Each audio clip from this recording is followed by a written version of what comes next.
이스라엘 백성들이요, 포로 생활 70년이 지났어요. 그리고 놀랍게도 하나님의 은혜의 약속의 말씀대로 3차에 걸쳐서 3번에 걸쳐서 예루살렘으로 돌아와서 무너진 성전을 다시 재건을 했고요. 그리고 그 후에 또 돌아와서 느헤미야와 함께 돌아온 이스라엘 백성들이 예루살렘에 거하는 백성들과 함께 잦은 방해와 협박과 그런 위협 속에서도 52일 만에 이 성벽을 재건을 완료하게 됩니다. 그리고 나서 백성들이 다 알게 됐어요. 이스라엘 백성들이 다 알게 됐어요. 이거는 하나님이 일하심이 아니고는 이루어질 수 없는 일이구나. 52일 만에 성벽을 건축을 했어요. 하나님이 하신 거가 아니고는 이거는 일어날 수가 없다는 거예요. 52일 만에 성벽을 건축한 거예요. 52일. 쉬운 일이 아니에요. 요즘처럼 무거운 걸 날르는 기계 있는 것도 아니고 사람들이 생으로 일해가지고 52일 만에, 그것도 수많은 방해들 속에서, 협박 속에서, 목숨의 위협 속에서 한 사람은 짓고 한 사람은 보초서면서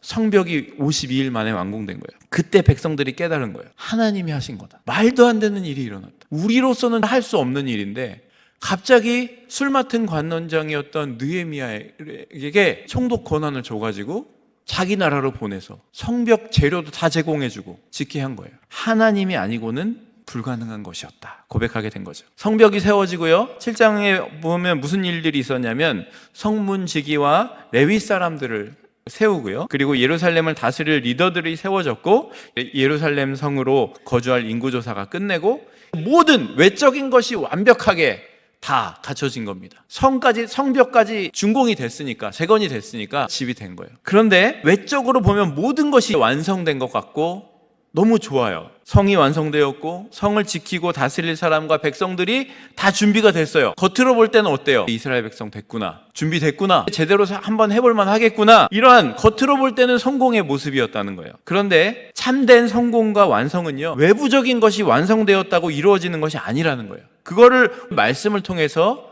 말씀해주고 있는 거예요. 여러분, 느헤미야서 1장부터 7장까지는요 성벽을 건설하는 외적인 부흥을 위한 그런 열심을 말하고 있다면, 우리가 8장부터는요 마지막 장까지 내적인 부흥을 얘기하고 있는 겁니다. 영적인 부흥을 이루어가고 있는 모습, 영적인 운영체제를 올바로 세워가고 있는 모습을 보여주는 것이 이 8장부터 나오고 있다는 거예요. 이렇게 보면은요 8장부터가 중요한 장인 거예요. 이스라엘 백성들 신앙 회복 갖춰지게 되는 거예요. 성벽이 완성됐기 때문에 느헤미야와 백성들이 이렇게 할 수 있어요. 이 정도면 됐다. 이제는 안심하고 발 뻗고 잘 수 있겠네. 축제를 벌이고 거기서 돌아섰다면은요 얼마 안 가서 이 나라는 분명히 무너지고 맙니다. 다시 무너지고 말아요. 예루살렘 성벽이 완성된 것이 마침이 아니었다는 거예요. 그것이 마침이 아니라 그곳에서 새로운 시작이 일어나게 되는 겁니다. 참된 성공과 완성을 위해서 더 중요한 일이, 그들이 영적으로 준비되는 시간이 필요했다는 거예요. 성벽이 무너져버린 근본 원인을 발견하고, 그리고 성벽이 세워진 굳건히 설 수 있게 하기 위해서는 이 외적인 성곽이 중요한 게 아니라 내적인 성벽, 우리가 왜 이런 자리까지 왔었나, 이것을 깨닫고 다시 한번 이유를, 원인을 찾아서 회복하는 것이 필요했다는 거예요. 그것이 영적인 운영체제를 세우는 일이었다는 거예요. 영적인 부흥이 일어나기 위해서 이 사람들 안에 어떤 마음이 있었냐면요 사모하는 마음이 생겼어요. 1절 말씀을 보시면은요 같이 읽어보겠습니다. 시작. 이스라엘 자손이 자기들의 성읍에 거주하였더니 7째 달에 이르러 모든 백성이 일제히 수문 앞 광장에 모여 학사 에스라에게 여호와께서 이스라엘에게 명령하신 모세의 율법책을 가져오기를 청하매, 성벽 다 지어졌고 사람들이 성벽 완공이 끝나고 나서 담당자들을 세우고 나서 모든 백성이 일제히 수문 앞 광장에 모여서 학사 에스라에게 여호와께서 이스라엘에게 명령하신 모세의 율법책을 가져와 달라고 청하는 거예요. 파티가 아니고요 하나님의 말씀을 가지고 와 달라고 얘기해요. 이 옆에 시내가 흐르고 있는데 수문은요 깨끗하게 하는 곳이고 실제로 물이 길어지고 공급되어지는 통로이기도 해요. 이곳에서 이스라엘 백성들이 씻김을 받는 마음으로 모여가지고요 이곳에서 하나님의 말씀을 듣기 위해 모였다는, 아마도 이 모임은요 예루살렘 성벽을 재건하는 과정 가운데 하나님의 살아계심과 하나님의 역사하심을 보았기 때문에 이런 일이 가능했던 거예요. 하나님의 역사하심을 강하게 느낀 이스라엘 사람들이 느헤미야가 시킨 게 아니에요. 자기들이 자발적으로 모여서 하나님의 말씀을 들려달라고 한 거예요. 영적 부흥은요, 하나님의 말씀에 대한 갈망과 소망함에서 시작되는 거예요. 2절에서 3절이 이렇게 증거를 합니다. 같이 읽겠습니다. 시작.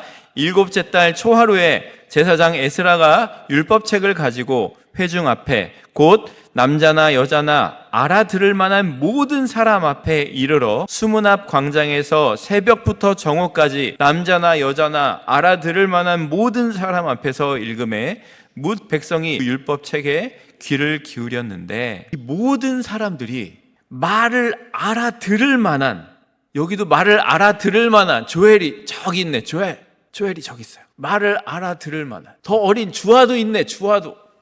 말을 알아들을 만한 어린아이부터 어른에 이르기까지 모든 사람들이 모였다는 거예요. 자발적으로. 제사장이나 누가 모이세요 해서 한 게 아니라 자발적으로 모였다는 거예요. 그래서 새벽부터 정오까지, 새벽은 6시에 가리키거든요. 6시부터 낮 12시까지 하나님의 말씀을 낭독하고 해석하는 것들을 들었다는 거예요. 여러분, 우리 교회가 수적인 성장하는 만큼 우리 안에 하나님의 말씀에 대한 갈망과 소망이 커져야 됩니다. 그러기를 소망합니다. 하나님의 말씀을 갈망함이 일어나야 돼요. 갈망함이 일어나서 모여서 하나님의 말씀을 읽고 묵상하고 나누고 살려고 노력하는 모임들이 일어나야 돼요. 우리 안에 하나님의 말씀이 온전히 자로잡히고 세워지면 그런 성장이 이루어지는 거예요. 숫자가 많아지는 게 중요한 게 아니라는 거예요. 하나님의 말씀을 사모함이 있어야 된다는 거예요. 그렇기 위해서 우리가 해야 될 첫 번째 일은 뭐냐면 하나님의 말씀을 듣기 위해 모이는 일이 일어나야 돼요. 성경을 보면은요, 부흥의 역사는요, 항상 함께 모여 하나님의 말씀을 듣고 기도함 속에 이루어졌다는 것이 너무나 분명하게 나타나 있어요. 기독교 역사에서 보면은요, 언제 부흥이 일어나는지 아세요? 하나님의 말씀을 읽고 회개하면서 나아갈 때 부흥이 일어났어요. 얼마 전에 에즈베리에서 부흥의 역사가 있었죠. 설교, 대단한 설교 아니었어요. 그런데요, 말씀이 선포되고 말씀이 그대로 선포되고 기도하고 회개하기 시작했을 때 부흥의 역사가 다시 일어나게 된 거예요. 모든 사람들이 모여서 하나님의 말씀 앞에 나올 때 이런 일이 일어난다는 거예요. 8장에 보시면은요, 모든 백성들이 나와서 모든 사람들이 함께, 이런 말이요 8번이나 나와요. 모든이라는 거예요. 아이부터 어른까지 모든 사람들이 하나님의 말씀 앞에 사모하는 마음으로 나오는 역사가 있었다는 거예요. 그때 에스라가 새벽부터 율법책을 읽기 시작합니다. 해 뜨는 시각 오전 6시부터 정오까지 6시간 동안 말씀을 읽었던 거예요. 해보셨어요? 6시간 동안 말씀을 읽는 거? 제가 성경 통독 가가지고 해봤거든요. 3박 4일 동안 읽는데요, 사람들이 읽을 때 이스라엘 자손이 자기들의 성읍에 거주하였으니 이거보다 훨씬 빠르게 성경을 다 읽어요. 3박 4일 죽어납니다. 근데요, 에스라가요 이거를 너무나 기쁨으로 하고 있는 것 같아요. 이 사람들이요, 이 말씀을 하나하나 읽는데요, 너무나 사모함으로 듣는 거예요. 신앙의 열정은요, 말씀에 대한 열정과 동일한 거예요. 바른 믿음의 말씀에 대한 열정이 없다면 이건 가짜예요. 감정적인 거고 금방 식어지는 거예요. 그런데 우리가 하나님의 말씀에 대한 깊은 열정을 가지면은요, 하나님 앞에서 바른 믿음의 생활이 시작되게 된다는 거예요. 말씀의 생활하랑이요, 생활의 말씀하는요, 바른 말이 아니고 같은 말이라는 거예요. 에스라가 말씀을 전할 때 백성들이 보인 반응이 5절에서 6절에 나옵니다. 에스라가 모든 백성 위에 서서 그들 목전에 책을 펴니 책을 펼 때에 모든 백성이 일어났다. 하나님의 말씀 앞에 사람들이 다 일어난 거예요. 에스라만 서서 읽는 게 아니고요, 모든 사람들이 일어났어요. 그래서 에스라가 위대하신 하나님 여호와를 송축하며 모든 백성이 손을 들고 아멘 아멘 하고 응답하고 몸을 굽혀 얼굴을 땅에 대고 여호와께 경배하니라. 놀랍게 모든 이스라엘 백성들이 하나님의 말씀을 간절한 마음으로 일어서서 듣기 시작하고 받아들이기 시작했고, 무릎을 꿇고 회개하고 또 얼굴을 땅에 대고 여호와를 경배했다고 나오고 있어요. 하나님을 모든 사람들이 일어났다는 것은요, 하나님을 경외하고 존경한다는 거예요. 이 말씀이 하나님이시니까 그 말씀을 존경한다는 거예요. 그리고 손을 들고 아멘 아멘 응답하고요, 그리고 전적으로 하나님 의지한다는 것이었고요, 그리고 하나님께 경배하면서 나아갔어요. 그리고 계속해서 8절과 9절에 보면 이렇게 나옵니다. 같이 읽겠습니다. 하나님의 율법책을 낭독하고 그 뜻을 해석하여 백성에게 낭독하는 것을 다 깨닫게 하니 백성이 율법의 말씀을 듣고 다 우는지라. 여러분, 레위 사람들이 나서서 에스라가 낭독한 율법을 포로 생활 동안 사람들이 사용했던 언어가 아람어예요. 이 아람어로 그 뜻을 상세히 설명해 주었습니다. 이것이 무슨 얘기냐면 당시에 70년 동안 포로 생활을 했으니까요, 오랜 이방 생활로 인해서 모국어 다 사라지고 잊어버린 사람들도 많을 거예요. 이민 생활 70년 해보신 분 아무도 없죠. 근데 우리 자녀들 한국말 모르잖아요. 마찬가지예요. 그렇게 보면은요, 이민교회가 모인 것 같은 모습이 보여요. 이 안에 다른 언어를 사용하는 사람들이 다 모였어요. 근데 그 안에 하나님의 말씀에 대한 사모함으로 그것이 선포되고요, 이것들을 해석하는 사람들이 일어나게 됐어요. 그리고 말씀을 낭독하는 것을 다 깨닫게 하니까 사람들이요, 그 해석을 듣고 백성이 율법의 말씀을 듣고 다 우는지라. 백성들이요, 몇 명은 우는지라가 아니에요. 다 우는지라 라고 말하는 거예요. 하나님의 말씀이 선포되지 않았고 들려지지 않았어요. 근데 그 말씀이 하나님의 일이 아니고는, 하나님이 아니고는 이런 일이 있을 수 없어. 그리고 하나님의 말씀을 듣기 시작하니까 어린이부터 노년까지 그 말씀을 듣고 하나님이 얼마나 자신들을 사랑하셨는지, 얼마나 신실하신 분인지를 깨달으니까 다 울기 시작했다는 거예요. 이중 언어의 어려움 속에 있었어요. 너무나 공감이 가더라고요. 근데요, 이 사람들이 하나님의 말씀을 듣고 깨닫고 나서 울기 시작했다는 거예요. 자신들이 참회를 하고 하나님의 말씀에 대한 무지를 통곡하면서 울었다는 거예요. 여러분, 이런 영적인 부흥이 일어나기를 소망합니다. 말씀을 사모해서 함께 모이고요, 나에게 주신 하나님의 말씀으로 그거를 받고요, 회개하고 눈물을 흘리고 그 말씀을 붙잡고 하나님과 동행하고 그로 인해 하나님께서 주시는 참된 기쁨, 그것을 경험하는 부흥의 역사가 우리 가운데도 일어나기를 소망합니다. 이때 느헤미야와 에스라가 이렇게 말했습니다. 9절 하반절부터 9절 10절을 제가 읽어드릴게요. 백성이 율법의 말씀을 듣고 다 우는지라. 총독 느헤미야와 제사장 겸 학사 에스라와 백성을 가르치는 레위 사람들이 모든 백성에게 이르기를, 오늘은 너희 하나님 여호와의 성일이니 슬퍼하지 말며 울지 말라 하고, 느헤미야가 또 그들에게 이르기를, 너희는 가서 살찐 것을 먹고 단 것을 마시되 준비하지 못한 자에게는 나누어 주라. 이 날은 우리 주의 성일이니 근심하지 말라. 여호와로 인하여 기뻐하는 것이 너희의 힘이니라. 신앙생활에서 눈물이 있어야 되는 거는 맞아요. 그런데 근본적으로 신앙은요, 그 안에서 기쁨이 흘러나와야 돼요. 나는 이런 은혜를 받을 자격이 없지만 하나님의 은혜로 내가 이 자리에 있거든요. 그러니까 이게 기쁨이 되어야 돼요. 교회 안에 기쁨이 없고 슬픔만 있고 정죄만 있으면은요, 뭔가 잘못된 거예요. 교회 안에 나를 구원하신 하나님의 은혜에 감사해서 회개하고 자복함이 있어야죠. 그렇지만 그 이후에 그것을 경험했다면 기쁨이 흘러나와야 된다는 거예요. 그것 신앙을 갖게 된다는 거는요, 하나님과 원수였던 존재가 하나님의 자녀가 되는 거예요. 그리고 영원히 멸망받을 존재가 영원한 생명을 얻게 되는 그런 것이란 말이에요. 그러니까 그 안에서 눈물도 흘리지만 내가 살아가게 될 것에 감격이 있어야 된다는 거죠. 그래서 느헤미야는요, 여호와를 기뻐하는 것이 우리의 힘이다 라고 이렇게 얘기합니다. 신앙은요, 단순히 기뻐하는 게 신앙이 아니에요. 신앙은요, 하나님을 기뻐하는 게 신앙입니다. 다시 말씀드리면 신앙은요, 세상적인 것이 많은 것을 기뻐하는 것이 아니에요. 신앙은요, 세상의 어떤 것, 나에게 이런 것들이 주어진 것으로 기뻐하는 것이 신앙이 아니에요.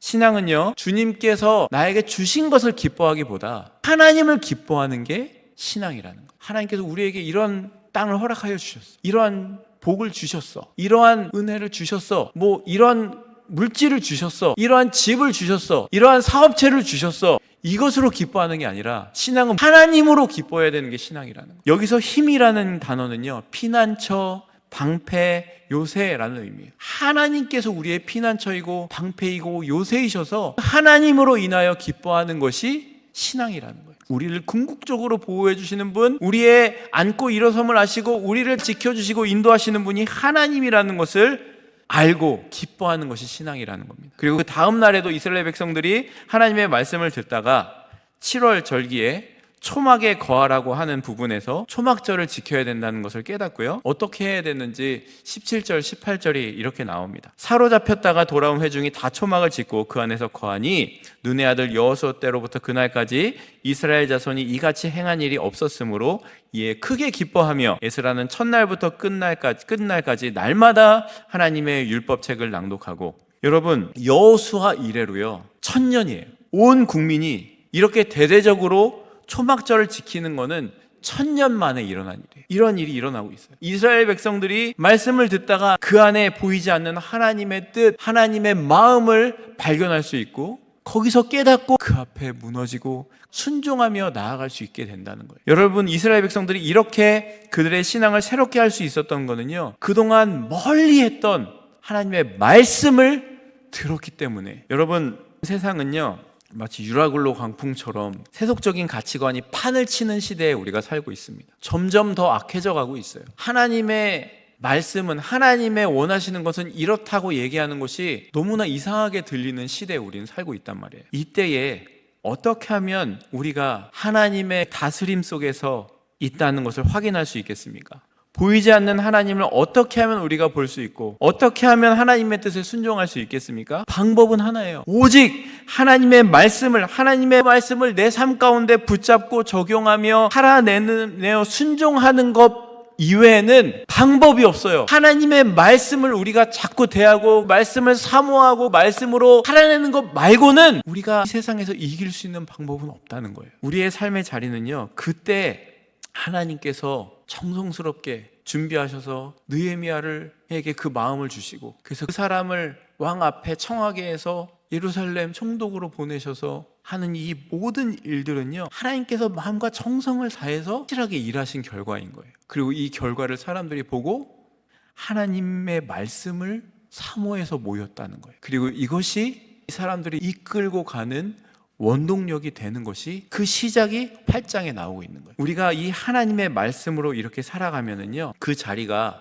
이스라엘 백성들이, 모든 백성들이 모여서 나왔던 수문앗 광장처럼 되는 거예요. 그래서 우리의 삶에 하나님의 말씀이 풍성하게 되는 은혜가, 역사가 일어나게 될 것입니다. 여러분, 느헤미야 8장의 이스라엘 백성들처럼 하나님의 말씀 앞에 서는 교회가 되기를 원합니다. 우리는요, 수없이 많은 기적과 이적들을 경험했어요. 하나님께서 놀랍게 여러분을 인도하고 계시는 것들을 경험했었다고요. 그런데요, 아직도 하나님의 말씀 앞에는 서려고 하지 않아요. 수많은 기적을 경험해서 내가 여기에 있는데 하나님의 말씀 앞에는 서지 않으려고 하고, 내가 하나님의 말씀 앞에 서야 되는데 하나님의 말씀 앞에는 서지 않으려고 하고요, 하나님께서 주신 거, 세상적인 것들만 기뻐하고 살아가고 있는지도 몰라요. 어떻게 해야 돼요? 우리가 하나님의 말씀 앞에 서지 않고는요, 이 문제는 해결될 수가 없어요. 여러분, 가정의 문제, 직장의 문제, 사업체의 문제, 부부의 문제, 자녀와의 문제,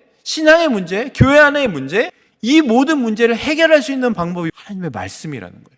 말씀 앞에 서지 않으면 우리는 다시 무너질 수밖에 없는 존재예요. 왜 하나님께서 이런 기적을 일으키셨는지 관심이 없이 살아가는 사람들, 그저 하나님의 손만 바라보고 살아가는 사람들이 되어서는 안 된다는 거예요. 하나님께서 주신 것만 기뻐하고 정작 그것을 주신 하나님을 기뻐하지 않는 모습이 우리에게 있다면 회개해야 됩니다. 하나님 앞에 나아가서 우리가 언제까지 그런 자리에 머물러 있어야 되겠어요? 이거는 계속 반복되는 자리예요. 무너지고 헐고 무너지고 헐고. 원인이 뭔데요? 하나님의 말씀 앞에 서야 되는 거예요. 그때 이 모든 문제가 해결되는 거예요.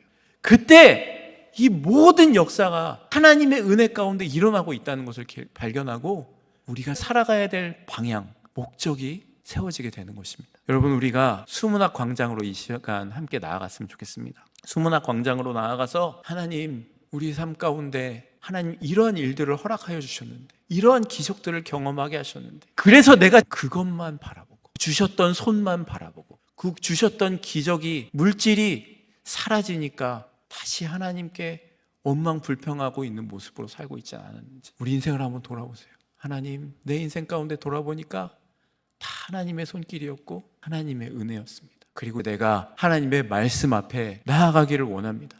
내 삶을 말씀으로 다시 세워가는 사람이 되기를 원한다고 내가 하나님의 말씀 앞에 나아가 하나님의 말씀 앞에 무너지고 울며 하나님의 뜻을 깨닫는 사람이 되기 원합니다.